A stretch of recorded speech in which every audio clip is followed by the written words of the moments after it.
Hello guys, this is tutorial stream, and in this video you will learn how to set an event or appointment in the OneCalendar application to all day. So let us begin.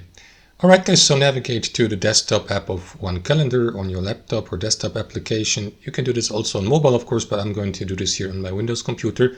So there are two ways how you can do this. You either create a completely new event by clicking into that plus button in the top right, set add or choose add appointment, go through these settings here. And after setting start and an end date, guys, what you want to do is navigate to all day here and enable it.